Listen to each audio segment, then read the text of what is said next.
Hello everyone, welcome to knowledge plus. इस video में आज हम लोग विजन आईएएस का नवंबर मंथ का जो मैगजीन है उसको पढ़ने जा रहे हैं। ये इसका सेकंड वीडियो है। फर्स्ट वीडियो पहले आया था, यदि आप नहीं देखें तो जाकर ज़रूर देखें। तो आइए शुरू करते हैं आज का वीडियो।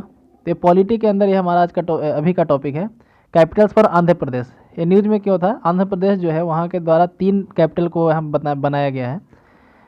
तो जिस पर देखा हुआ है कि एज पर the Andhra Pradesh decentralisation and inclusive development of all regions bill 2020, Andhra Pradesh state will है Visakhapatnam, Amaravati and Kurnool respectively as the executive, legislative and judicial capital of the state. तो आंध्र प्रदेश के द्वारा 3 यहाँ पे कैपिटल बनाया गया है। विशाखापट्टनम को बनाया गया एग्जीक्यूटिव कैपिटल, यहाँ पे विशाखापट्टनम है। अमरावती को बनाया गया है लेजिस्लेटिव कैपिटल और कुर्नूल को बनाया गया जुडिशियल कैपिटल। तो तीनों का लोकेशन आप याद रखिएगा, नॉर्थ से साउथ भी और ईस्ट से वेस्ट भी है ना। तो सबसे ऊपर आता है विशाखापट्टनम, उसके नीचे अमरावती और उसके नीचे कुर्नूल। जैसे हम अमरावती को यदि हम यहाँ से देखते हैं तो कुर्नूल यहाँ पे है ना, इसके नीचे है। विशाखापट्टनम सबसे ऊपर। ईस्ट से वेस्ट चले तो सबसे ईस्ट में विशाखापट्टनम, उसके बाद अमरावती, उसके बाद कुर्नूल। तो विशाखापट्टनम, अमरावती, कुर्नूल, नॉर्थ से साउथ भी, ईस्ट से वेस्ट भी है ना।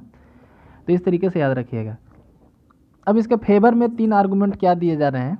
तो historically recommended, it was central theme in recommendation of all major committee setup to suggest suitable location for capital of Andhra Pradesh. तो बहुत सारे जो है रिकमेंडेशन आए थे, बहुत सारे कमेटी का रिकमेंडेशन था इस तरीके से कैपिटल बनाने का। डिस्ट्रीब्यूटेड डेवलपमेंट, तो अभी क्या होता है कि मान लीजिए कि एक ही कैपिटल में सारा कुछ होता है, लेजिस्लेटिव, एग्जीक्यूटिव और जुडिशियरी तीनों रहता है। तो सारा कुछ उसी सिटी में होता है, उसी सिटी में ज़्यादा डेवलपमेंट होता है। जैसे कई स्टेट में देखिएगा आप, जैसे बिहार के पटना में ही देखिए, और वहीं दूसरे स्टेट में यदि मतलब दूसरे सिटी में रहता है तो इसके कारण 2 सिटी डेवलप हो जाता है। तो ये भी एक यहाँ पे आर्गूमेंट दिया जा रहा है। Different reason gain from decentralise arrangement as governmental activities are the fulcrum around which development activity spring up. तो कहा जा रहा है कि जैसे जहाँ पे गवर्नमेंट एक्टिविटी होगा वहाँ पे डेवलपमेंट अपने आप पहुँच जाएगा। Justice B N Srikrishna committee setup to look into the demand for a Telangana state noted concentration of development efforts in Andhra Pradesh Hyderabad is the key reason for demand of separate state. जैसे justice B N Srikrishna committee जो setup हुआ था Telangana state अलग करने के लिए, उसका भी ये कहना था कि एक ही जगह डेवलपमेंट काफ़ी ज़्यादा हो गया, हैदराबाद में डेवलपमेंट काफ़ी ज़्यादा हो गया है, जिसके कारण से उस रीजन के लोग, तेलंगाना के रीजन के लोग डिमांड कर रहे हैं कि हमको एक अलग स्टेट दे दो, है ना, हम लोग इधर का डेवलपमेंट नहीं कर पा रहा है। दूसरा प्लान अर्बनाइजेशन, अभी चूंकि तीन बनाया जाएगा, 3 कैपिटल सिटी बनाया जाएगा, जिसके कारण से प्लानिंग करके अर्बनाइजेशन होगा वहाँ पे। और जो प्लानिंग करके अर्बनाइजेशन होता है वो अनप्लान अर्बनाइजेशन से ज़्यादा बेटर होता है। तो it is better to work against a primate city with the high population density and move in a favour of mid size cities with decent economy. Next है avoiding financial crunch. It is expected that new arrangement will come at a fraction of earlier cost from Amaravati. तो जैसे कि यहाँ पे कहा जा रहा है कि अमरावती के लिए जितना बजट पास किया गया था उसी में से पैसा काट करके नया कैपिटल वाले में सेटअप किया जाएगा, है ना। तो it would be buy into existing infrastructure for Kurnool and Visakhapatnam. Next है concerns over food security. KCS committee raised concern of food security when taking away thousands of acre of fertile. जैसे कहा जा रहा है कि अमरावती जो रीजन है, अमरावती रीजन काफ़ी फर्टाइल एरिया है, वहाँ पे कैपिटल बनाने के लिए काफ़ी ज़मीन को एक्वायर करना पड़ेगा सरकार को। तो इससे क्या होगा कि वहाँ का फर्टाइल एरिया को नुकसान होगा। इसीलिए अब क्या किया जा रहा है कि 3 जगह बनाया जा रहा है, तो वहाँ पे कम एरिया को एक्वायर करना पड़ेगा, जिसके कारण से कुछ फर्टिलिटी बच जाएगा, कुछ जो खेत है उसके ऊपर कोई दिक्कत नहीं होगा। इसके कारण से ये भी एक फेवर में ऑप्शन है। तो फेवर में क्या क्या है बात हम लोग एक बार रिवाइज कर लेते हैं। हिस्टोरिकल रिकमेंडेड, डिस्ट्रीब्यूटेड डेवलपमेंट, उसके बाद plan urbanisation, avoiding financial crunch, concern और फूड सिक्योरिटी। अब क्रिटिसाइजेशन क्यों हो रहा है? तो पहला माइट हैम्पर कोऑर्डिनेशन। इससे क्या हो, कोऑर्डिनेशन बिगड़ सकता है। जैसे governmental arm specially the bureaucracy और minister are required to do frequent consultation. जैसे कई बार ऐसा होता है कि ऑफिसर लोग को मंत्री से मिलना होता है। अब लेजिस्लेटिव कैपिटल कहीं और है, एग्जीक्यूटिव कैपिटल कहीं और है, तो एग्जीक्यूटिव यानी कि ऑफिसर लोग जब मंत्री से मिलने जाएगा तो बार बार उसको ट्रैवल करना पड़ेगा, तो इससे क्या होगा, दिक्कत होगा। Separation and distance of 2 might hamper coordination during assembly session, है ना, जब खास करके असेंबली सेशन के समय और दिक्कत होगा। Lack of proper infrastructure. Success of distributed development depend on a well developed infrastructure network like growth centres. Andhra Pradesh lack this linkage. कहा जा रहा है कि अब 3 जगह यहाँ पे जैसे बनाया जाएगा इस तरीके से, एक यहाँ, एक यहाँ, एक यहाँ, तो इसके बीच में एक रोड का नेटवर्क भी काफ़ी डायरेक्ट होना चाहिए और काफ़ी अच्छे तरीके से होना चाहिए जो अभी नहीं है। Next, environmental impact of densification. KCS committee warned about the environmental impact of identification and densification in cities with a special reference to Visakhapatnam. So Visakhapatnam region to prone to cyclone. जैसे यहाँ पे कह रहे हैं विशाखापट्टनम ऑलरेडी काफ़ी बड़ा स्टेट है, sorry बड़ा एक सिटी है और काफ़ी डेंसिटी है वहाँ पॉपुलेशन का. अब वहाँ पे राजधानी बनाया जाएगा तो और ज़्यादा डेंसिटी हो जाएगा, तो ये भी एक दिक्कत होगा. दूसरा का विशाखापट्टनम जो है साइक्लोन वहाँ काफ़ी ज़्यादा आते रहते हैं, तो ये भी एक दिक्कत है. Not the only wait for decentralisation. अब कहा जा रहा है कि यदि डिसेंट्रलाइजेशन ही करना है तो ऐसा कोई जरूरी नहीं है कि 3 राजधानी बनाकर ही हम लोग डिसेंट्रलाइजेशन कर सकते हैं. इसके लिए और भी उपाय है. For decentralise development the best way possible is strengthening of the local bodies, है ना. डिसेंट्रलाइजेशन का सबसे इंपॉर्टेंट, सबसे अच्छा तरीका क्या है, सबसे बेस्ट तरीका क्या है कि लोकल बॉडी को स्ट्रेंथन कर दो. This not only results in the development of even remote area but also improve governance. इससे न सिर्फ ग्रामीण इलाके का विकास होता है बल्कि गवर्नेंस भी सुधरता है. अब यदि कंक्लूजन निकाले तो for the 3 capitals idea to be successful including technology and frequent use of digital communication to reduce the delay in decision making improve coordination between legislature and executive solve be done. अब कहा जा रहा है कि यदि 3 idea को successful बनाना है तो हम लोग को क्या करना पड़ेगा, तो डिजिटली ज़्यादा में इंफ्रास्ट्रक्चर सेटअप करना पड़ेगा. उसका रीज़न क्या है, जो फ्रीक्वेंट कॉन्टैक्ट करना है लेजिस्लेटिव और एग्जीक्यूटिव को, वो फिजिकली कॉन्टैक्ट ना होकर के डिजिटली कॉन्टैक्ट हो सकता है. This can also lead to reduction overall logistic cost for the state. तो लॉजिस्टिक कॉस्ट मतलब एक जगह से दूसरे जगह जाने में जो भाड़ा खर्च होगा वो भी बचेगा, उसी पैसा से डिजिटली इंफ्रास्ट्रक्चर बना दिया जाए. Simultaneously there is need to strengthen local body. वहीं दूसरी तरफ लोकल बॉडी को भी स्ट्रेंथन करने की ज़रूरत है. पंचायती सिस्टम जो वहाँ का उसको भी बढ़ाने की ज़रूरत है. By providing more fund. कैसे उसको स्ट्रेंथन किया जाएगा, तो ज़्यादा फंड दे करके, डेलीगेटिंग मोर फंक्शन, ज़्यादा काम उसको दे करके कि आप और ज़्यादा काम कीजिए. Providing better functionaries to achieve inclusive and overall decentralise development, है ना. तो इस तरीके से डिसेंट्रलाइजेशन किया जा सकता है आगे की राह. तो अब आप इसके बारे में 4 हम लोग पॉइंट देखें. आर्गूमेंट में मतलब कि उसके क्रिटिसाइजेशन में, और फेवर में हम लोग देखें 5 पॉइंट, है ना. अब एग्जाम्पल ऑफ इस तरह का अरेंजमेंट और कहाँ कहाँ है, 3 कैपिटल वाला मॉडल और कहाँ कहाँ है. तो साउथ अफ्रीका में है एक. पहले साउथ अफ्रीका है different capital for judicial, legislative and executive, है ना. 3 जगह है. तो आप देख सकते हैं 3 जगह कहाँ कहाँ है. एक है प्रेटोरिया, एक है केप टाउन, एक है ब्लॉमफोंटेन, है ना. 3 जगह पे है. इन इंडिया सेवरल अभी भी इंडिया में कई स्टेट है जहाँ पे इस तरीके से उत्तर प्रदेश का लेजिस्लेटिव कैपिटल है लखनऊ में, एग्जीक्यूटिव इलाहाबाद में है जो प्रयागराज है. मध्य प्रदेश में जुडिशियल कैपिटल अलग है, गुजरात में भी है अहमदाबाद और गांधीनगर. इस तरीके से some states also move the legislative assembly to different city for the year. फिर कुछ स्टेट ऐसा है जहाँ पे साल के कुछ महीने के लिए बदल जाता है, वहाँ का कैपिटल बदल जाता है. जैसे अभी गरसैन बनाया गया उत्तराखंड का, वही महाराष्ट्र का मुंबई और नागपुर, हिमाचल प्रदेश का शिमला और धर्मशाला, कर्नाटक के बेंगलुरु और बेलगाम. इस तरीके से तो इस तरीके का मॉडल अभी भी इंडिया के ही स्टेट में और विदेशों में भी एग्जिस्ट करता है. अब बढ़ते हैं दूसरे टॉपिक की तरफ. नेक्स्ट है फॉरेस्ट राइट एक्ट. इसके तहत पढ़ते हैं न्यूज में क्या होता है. The Jammu and Kashmir administration recently said that it was in the process of implementing the forest right act 2006 to grant the right of forest dweller in the reason.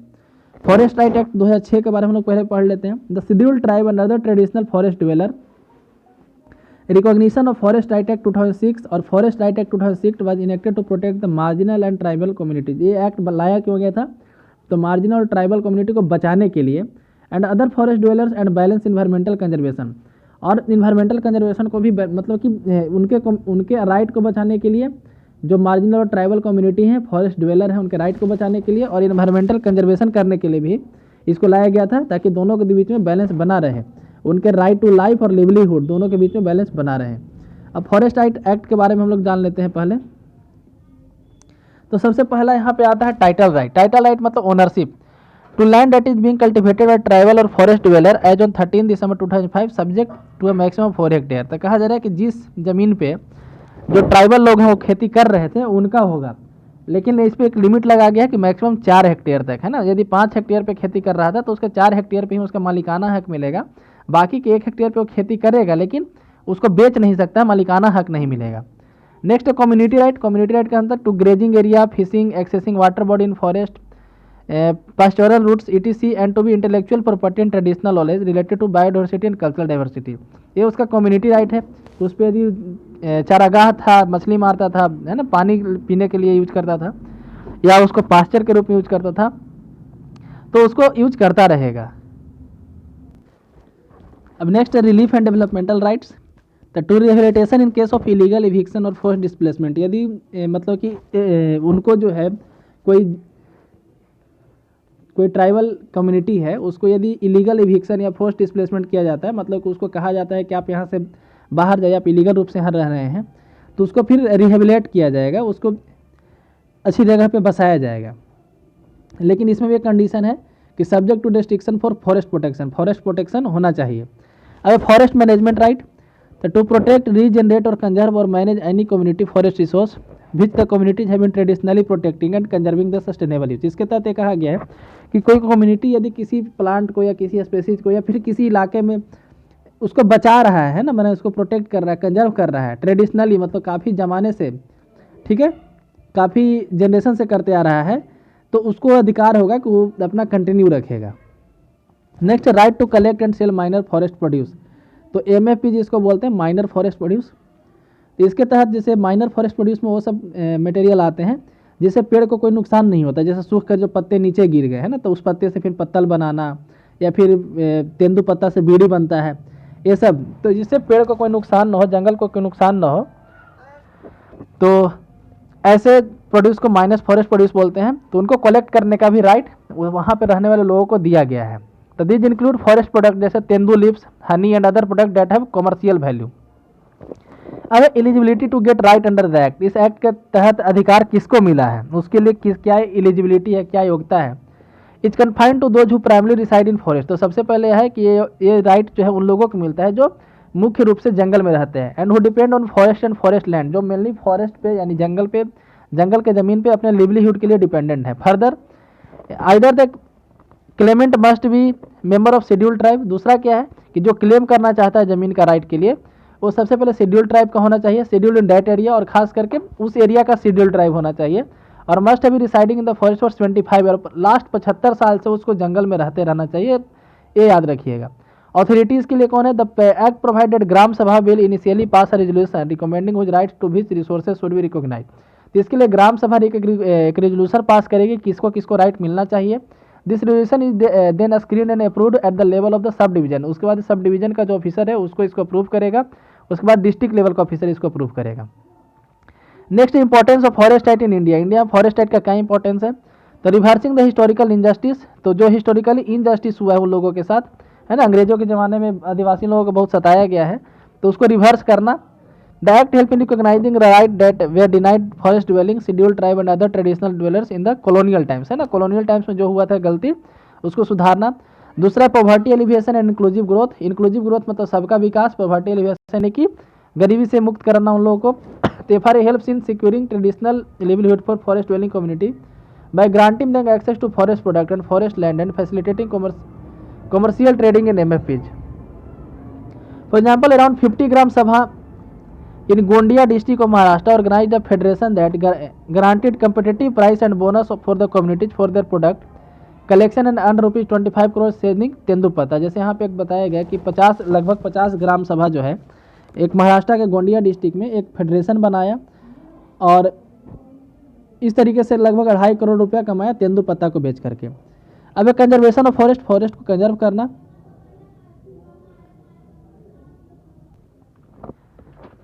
FRA recognizes the symbiotic relationship of forest dwelling community with the forest and allow them to manage and conserve the forest using their traditional wisdom। जैसे यहाँ पे कह रहा है कि FRA के तहत यानी फॉरेस्ट एक्ट के तहत एक ये रिकॉग्नाइज करता सिम्बायोटिक रिलेशनशिप। सिम्बायोटिक रिलेशनशिप करने का मतलब दोनों एक दूसरे से फायदा पहुँचाते हैं। तो फॉरेस्ट ड्वेलिंग कम्युनिटी से फॉरेस्ट को फायदा है और फॉरेस्ट से इन लोगों को फायदा है, तो वही इसीलिए यहाँ पे इस वर्ड का यूज किया गया। जैसे एग्जांपल के तौर पे forest cover in community forest reserve in Maharashtra increase from 6.8% in 2000 to 9.32% 2014। तो कहने का मतलब है कि इनको मतलब ये फॉरेस्ट एक्ट के तहत यदि उन लोगों को ये अधिकार दिया गया है कंजर्व करने का, तो इससे फायदा भी है, जंगल से उन लोगों को फायदा है, उन लोगों को जंगल से फायदा है।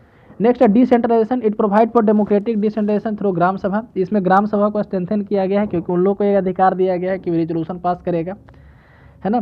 तो इसके तहत क्या है कि डिसेंट्रलाइजेशन को जो है it provide for democratic decentralisation through gram sabha which facilitate community to discuss debate and decide plan and effectively implement forest management plan leading to their empowerment. Next है कर्बिंग एक्सट्रीमिज्म। तो जो एक्सट्रीमिज्म लेफ्ट विंग एक्सट्रीमिज्म आप पढ़े होंगे, है ना, तो उसको यहाँ पे रोका जाएगा।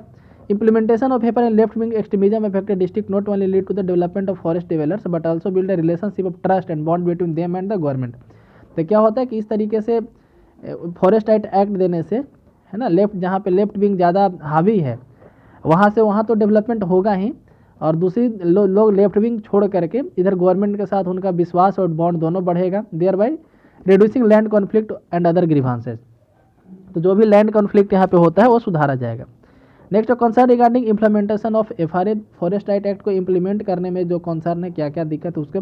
तो little progress in recognition of right, right के प्रोग्रेस में काफ़ी, मतलब कि उनके राइट्स के रिकॉग्निशन में काफ़ी कम प्रोसेस होता है। FRA has potential to secure the forest right of at least 200 million tribals and other traditional forest dwellers over 40 million hectare, covering 1,77,000 villages. However, 13% of the 40 million hectares is demarcated under FRA by the Environment Ministry. तो कह रहे हैं कि इसका implementation का process जो है काफ़ी स्लो है। Next, inadequate effort to promote coexistence and preservation, तो इसके लिए कोई ज़्यादा एफर्ट नहीं लगाया जा रहा, इनएडेक्वेट एफर्ट है। Despite community forest resource have been being recognised, there have been few effort from the state forest department to move toward coexistence and supporting the recognizing CFR by the ग्राम सभा। तो state के द्वारा, state government के द्वारा जो है या state forest department के द्वारा इतना कोई ज़्यादा एफर्ट नहीं लगाया जा रहा है। Diversion of tribal land, there have been instances where plantation by forest agency are being done on the land used by tribal communities and other traditional forest dwellers are entitled to these lands under FRA. As per study, there has already been a diversion of around 0.3 million hectare of forest land between 2019। तो कहा जा रहा है कि tribal land को diverse किया जा रहा है। डाइवर्स किया जा रहा है कहने मतलब उधर जो है उस इलाके में किसी प्राइवेट एजेंसी को, फॉरेस्ट एजेंसी को प्लांटेशन करने का अधिकार दिया जा रहा है जिस इलाके में ट्राइबल कम्युनिटी पहले से करते आ रहे हैं। Next, relocation in the violation of FRA, several people have been denied rights और रीलोकेटेड फ्रॉम प्रोटेक्टेड एरिया और critical wildlife habitat without prior assessment. तो कहा जा रहा है कई लोगों को जो है वहाँ से हटा कर मतलब उनको दूसरे जगह रहने के लिए कहा जा रहा है, जबकि वो पहले से मतलब कि जंगल में काफ़ी पुराने समय से रहते आ रहे हैं फिर भी। नेक्स्ट है discrepancies and delays in the process of recognising claims, जो क्लेम किया जाता है लोगों के द्वारा फॉरेस्ट राइट के लिए, है ना, तो उसमें काफ़ी देरी हो रहा है, काफ़ी बाधाएं आ रहे हैं। Large number of claims have been pending और रिजेक्टेड, है ना, बहुत सारे क्लेम्स को रिजेक्ट किया जा रहा है या पेंडिंग में डाला जा रहा है।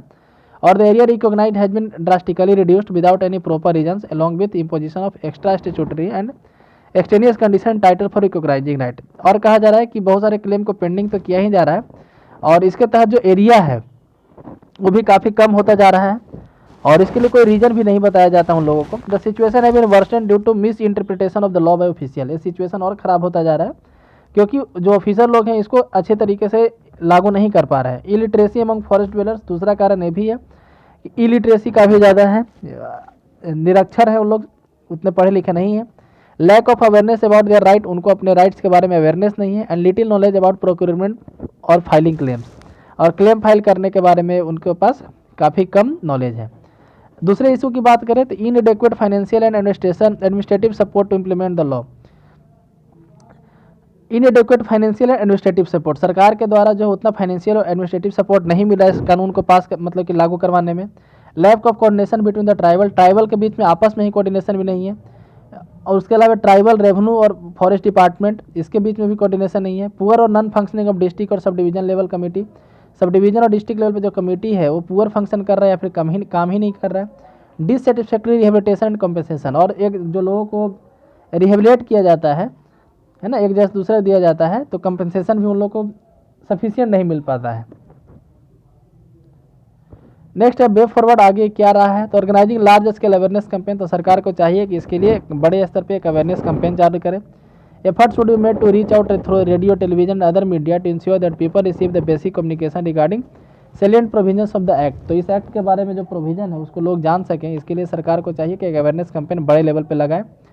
नेक्स्ट है इंटेंसिव कैपेसिटी बिल्डिंग अप्रोच, तो sub division and district administrative officers specially revenue, forest और tribal functionaries interested with the task of processing forest right have to be systematically trained, तो इसको सिस्टमेटिकली ट्रेन करना चाहिए, not only for procedural requirement under FRA but also the challenges and the context of forest resource and access pattern.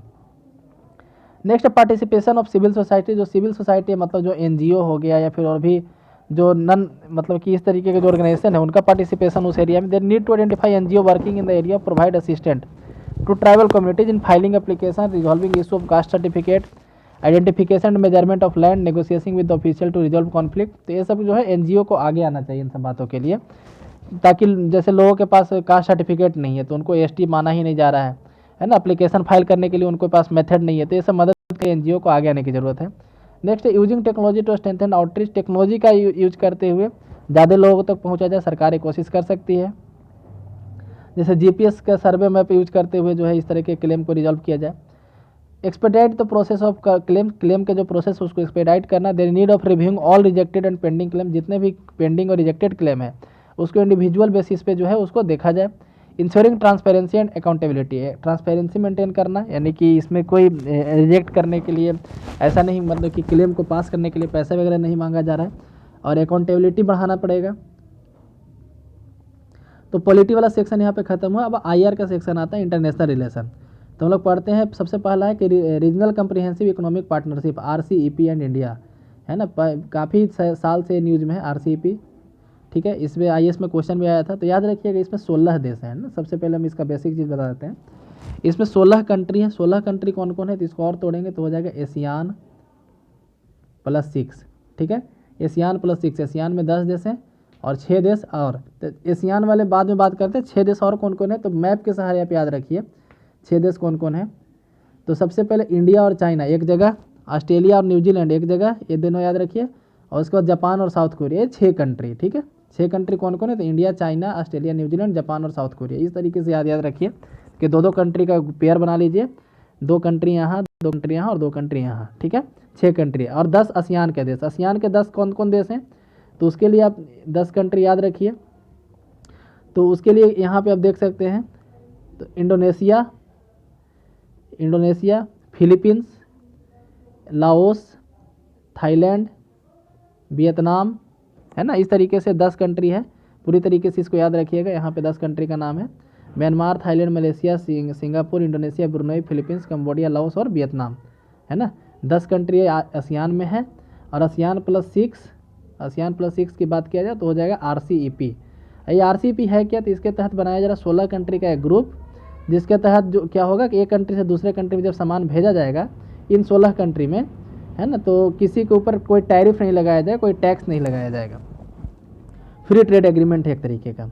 तो recently 15 Asia Pacific nation have sign the regional comprehensive economic partnership. तो India भी इसमें शामिल होने वाला था, लेकिन अभी इमेजिन कीजिए कि अभी जब चाइना जो है, चाइना के से आने वाले सामान पर टैक्स लगता है, तब तो चाइना का सामान इतना सस्ता है, यदि टैक्स फ्री हो जाएगा चाइना का सामान और सस्ता हो जाएगा। इस कारण से इंडियन गवर्नमेंट जो है मना कर दिया इसमें शामिल होने से, ठीक है। तो recently 15 Asia Pacific nation have sign the regional 15 country जो है RCEP को भी साइन किया। इंडिया जो है बाहर रखने के लिए भी सोचा था, पहले इंडिया भी इसमें शामिल होने वाला था। RCEP जब फ्री ट्रेड एग्रीमेंट है ना, एक फ्री ट्रेड एग्रीमेंट है that has been sign between 15 countries, जिसमें 10 आसियान कंट्रीज है, उसके अलावा China, Japan, South Korea, Australia और न्यूजीलैंड। इंडिया नहीं है, पहले था। अब ये दुनिया का सबसे लार्जेस्ट ट्रेडिंग ब्लॉक है, याद रखिए, it is now form the world largest trading block covering about 2.2 billion people. तो इसमें जो 15 कंट्री मिला लिया जाए तो 2.2 बिलियन पीपल है। और दुनिया का देखा जाए तो 30% इकोनॉमी, यहाँ का GDP यदि सबका जोड़ दिया जाए तो लगभग 30% इकोनॉमी शामिल हो जाएगा। The RCEP was first propose 19th ASEAN summit. तो ये इतना न्यूज़ में रहा है, याद रखिएगा। इस सबसे पहले इसको प्रपोज कहाँ किया गया था, 19वें एशियान समिट में 2011 में, है ना, वहाँ से इसका बात पहली बार छेड़ा गया था। With an aim to create consolidated market for the ASEAN countries and their partners. Well India was part of RCEP negotiation. RCEP का जो नेगोशिएशन हो रहा था उसमें इंडिया पार्टनर था, मतलब इंडिया पार्ट था उसका। लेकिन नवंबर 2019 में मोदी जी बोले कि हम RCEP के हिस्सा नहीं बनेंगे, और इस तरह से इंडिया जो है बोला कि हम बाद में हो सकता है कि ज्वाइन कर लें, हम जो है RCEP का हिस्सा अभी नहीं बनेंगे। अब यहाँ पे बात आता है कि RCEP का हिस्सा क्यों नहीं बना इंडिया, क्यों इस तरीके से छोड़ दिया। तो पहले trade imbalance with RCEP member. RCEP में जितने भी मेंबर है 15 मेंबर, सबके साथ हमारा ट्रेड इम्बैलेंस है। ट्रेड इम्बैलेंस कहने का मतलब कि हम लोग वहाँ से इंपोर्ट ज़्यादा करते हैं, हम लोग वहाँ बेचते कम है, वहाँ से खरीदते ज़्यादा है। जैसे चाइना से हम लोग खरीदते ज़्यादा हैं, चाइना में बेचते कम है। तो India trade deficit with RCEP countries almost double in the last 5-6 year. पिछले 6 साल में देखें, 5-6 साल में, तो इंडिया का जो ट्रेड डिफिसिट है वो ज़्यादा बढ़ चुका है। पहले कुल मिला के 54 बिलियन था, जो 105 बिलियन हो चुका है, जिसमें चाइना का ही 53 बिलियन अकेले है ना। Next geo political consideration, India want RCEP to exclude most favoured nation obligation from the investment chapter as it didn't want to hand out specially to countries which it has border dispute the benefit it was giving to strategic allies for geo political region. तो इसका जियो political reason भी है, हम लोग China को कोई फायदा नहीं देना चाहते, RCEP आने से चाइना को ज़्यादा फायदा हो जाता, तो इसके लिए भी इंडिया कंसर्न था। Next security consideration, closer economic ties under RCEP have the potential to make countries of the region even more vulnerable to China's economic and political coercion, this could impact India security interest in South Asia. इससे क्या और क्या दिक्कत है, तो जब RCEP बन जाएगा है ना, तो क्या होगा कि इससे और ज़्यादा इकोनॉमिक टाइज हो जाएगा, क्लोजर हो जाएगा इकोनॉमिक टाइज, और चाइना जो है साउथ एशियन का जो नेशन है, छोटे छोटे जो नेशन है, उस पर ज़्यादा हावी होने का डर था, इसीलिए इंडिया उसमें शामिल नहीं हुआ। Next lack of adequate protection for domestic industries, domestic industry के प्रोटेक्शन के लिए इसमें कोई बात नहीं था। अब चूंकि बाहर से सामान ज़्यादा आएगा तो सस्ता हो जाएगा वो लोग, तो इंडिया का सामान उतना नहीं बिक पाएगा, जिसके कारण से यहाँ के इंडस्ट्रियलिस्ट जो थे वो चिंता में थे, तो इसके लिए कोई प्रोटेक्शन नहीं दिया गया था। India's proposal for a strict rule of origin, यहाँ पे एक टर्म आता है rule of origin. Rule of origin क्या होता है, तो आप ऐसे इमेजिन कीजिए कि मान लीजिए कोई एक सोफ़ा बन रहा है, तो सोफ़ा का लकड़ी जो है, लकड़ी का जो पार्ट था वो चाइना में बना, वहाँ से वो वाला पोर्सन एक बेच दिया गया फिलीपींस में, फिलीपींस में उस पर गद्दा लगा, उसके बाद इंडोनेशिया में उस पर कवर लगा, और फाइनली इंडिया में आ गया, तो सोफ़ा कहलाएगा कहाँ का, है ना। तो सोफ़ा देखा जाए तो इंडिया का कहना है सोफ़ा चाइना का कहलाएगा, ठीक है। तो लेकिन उन लोगों का कहना है कि नहीं, सोफ़ा तो इंडोनेशिया कहलाएगा, उस पर कवर, फाइनल कवर वहाँ लगा था। तो ये रूल ऑफ ओरिजिन होता है। रूल ऑफ ओरिजिन मतलब कि उसमें 50% से ज़्यादा सामान जिस कंट्री का लगा है उसको हम लोग बोलेंगे कि वहाँ का बना हुआ है। तो इंडिया का एक प्रपोजल था कि रूल ऑफ ओरिजिन को स्ट्रिक्ट रूप से फॉलो किया जाए, मतलब काफ़ी स्ट्रिक्टली फॉलो किया जाए, लेकिन इसको एक्सेप्ट नहीं किया गया। तो losing flexibility to raise tariff coupled with lack of a strong protection measure, a threat to circumvention of ROD यानी रूल ऑफ ओरिजिन, तो रीरूटिंग प्रोडक्ट। तो इससे क्या होने का डर क्या था कि चाइना जो है अपना सामान को दूसरे कंट्री में पहले बेच देता, वहाँ पे थोड़ा सा उसमें कुछ एडिशन करता और वापस इंडिया में ले आता, है ना। तो ये दिक्कत था मेनली, इसके कारण से भी इंडिया शामिल नहीं हुआ। Next lack of service component, तो इंडिया का कहना था कि सिर्फ गुड्स का ही ट्रेड क्यों, सर्विस के ट्रेड को भी फ्री किया जाए, है ना। जैसे सॉफ्टवेयर बेचना हो या फिर बहुत लोग जो काम करने जाते हैं उन लोग को बेचना हो, तो उसको RCEP में शामिल नहीं किया गया, ये भी एक दिक्कत था। The most developed RCEP countries where India can export services that have been unwilling to negotiate wide ranging discipline in services that can create new market access for trade in service in this reason.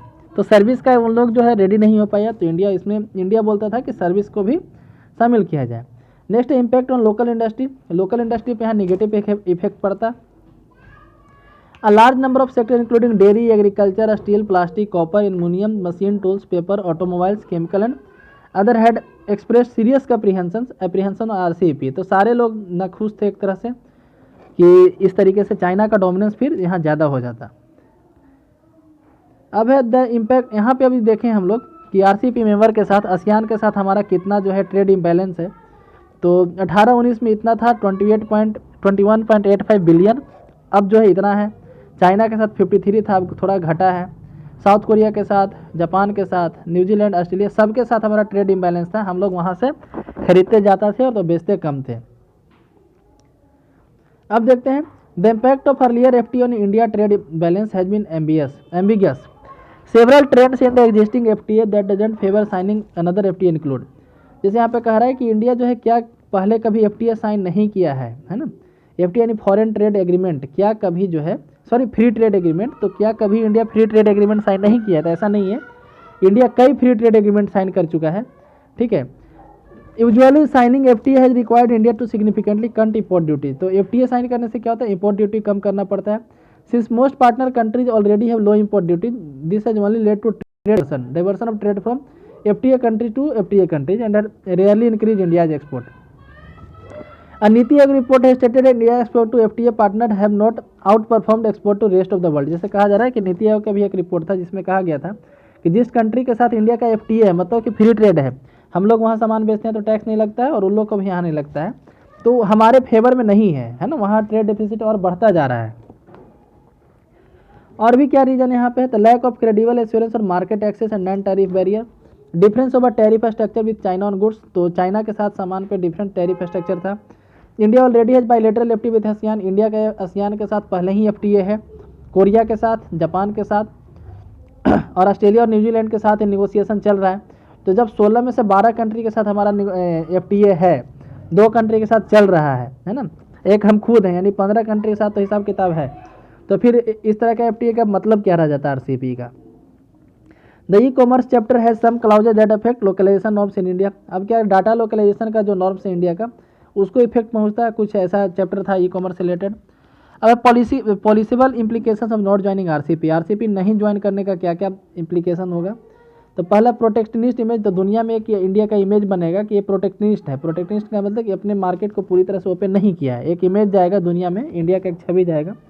Impact on India's export sector, तो लोग क्या करेंगे, India के सामान को नहीं खरीदेंगे, सोचेंगे कि आरसीईपी में इंडिया इसलिए नहीं ज्वाइन किया क्योंकि हमारा कंट्री का सामान उसके यहाँ ज़्यादा बिक जाता, तो हम इंडिया का सामान क्यों खरीदें, है ना। तो इंडिया का एक्सपोर्ट थोड़ा सा कम हो जाएगा इसके कारण से, एक तरह से बोल सकते हो वो लोग रूठ जाएगा। Lost opportunity in securing a position post covid world, तो RCEP is expected to help member countries emerge from the economic devastation. अब जैसे आरसीईपी 15 कंट्री का ग्रुप है, अब ये लोग क्या करेगा, कोरोना का जब खत्म हो जाएगा, मतलब कि कोविड-19 से सारे लोगों का, सारे कंट्री का इकोनॉमी तो तबाह हो चुका है, तो आरसीईपी 15 कंट्री है, 15 कंट्री मिल करके उन लोग को मदद करेगा। अब उन लोग का क्रेडिबिलिटी उस कंट्री में ज़्यादा हो जाएगा, है ना। तो इस कारण से इंडिया को एक तरह से निगेटिव इफेक्ट वहाँ पे पहुँचेगा। Effect on bilateral tribes RCEP countries, RCEP में जितने कंट्री हैं उनके साथ बायलेटरल हम लोग का जो टाई है, बायलेटरल रिलेशन पे हम लोग को नुकसान होगा। नेक्स्ट है लॉस फॉर कंज्यूमर, जो कंज्यूमर है उनको लॉस हुआ, कंज्यूमर यानी कि हम आप जो आम आदमी उनको लॉस हुआ। कैसे, यदि आरसीईपी में साइन हो जाता तो हम लोग को और सस्ता सामान मिलने लगता, है ना, तो हम लोग को एक तरह से नुकसान हुआ, इंडिया के आदमी को। आगे की राह क्या है, तो discussing benefit and cost of signing RCEP. India को आरसीईपी के बारे में आरसीईपी के बेनिफिट के बारे में सोचना चाहिए, और जो कॉस्ट है, मतलब आरसीईपी साइन करने का जो कॉस्ट है, हम लोग को जो नुकसान होगा, उसको दोनों को देखना चाहिए और बैलेंस करके चलना चाहिए। Further discussion regarding whether or not to sign RCEP in the future must take into account fact that India trade balance and how it industries export and imports are placed. तो उस समय, जिस समय RCEP sign हो, उस समय देखना चाहिए कि हमारा ट्रेड, इंपोर्ट और एक्सपोर्ट किस तरीके से काम कर रहा है। नेक्स्ट है making India's export sector globally competitive.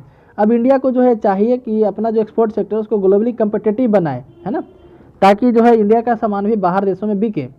Next focusing on negotiation bilateral FTA with countries where trade complementaries and margin of preference high. तो अब कह रहा है कि ऐसे कंट्री से निगोशिएशन हम लोग करना चाहिए, है ना, जहाँ पे हम लोग का काफ़ी ज़्यादा ट्रेड इम्बैलेंस है। तो नेक्स्ट टॉपिक से हम लोग दूसरे वीडियो में पढ़ेंगे 17th एशियान इंडिया समिट से, जो वियतनाम में हुआ था, यहाँ से दूसरे दिन हम लोग पढ़ेंगे दूसरे वीडियो में। आज की वीडियो में बस इतना ही। वीडियो को पूरा देखने के लिए धन्यवाद।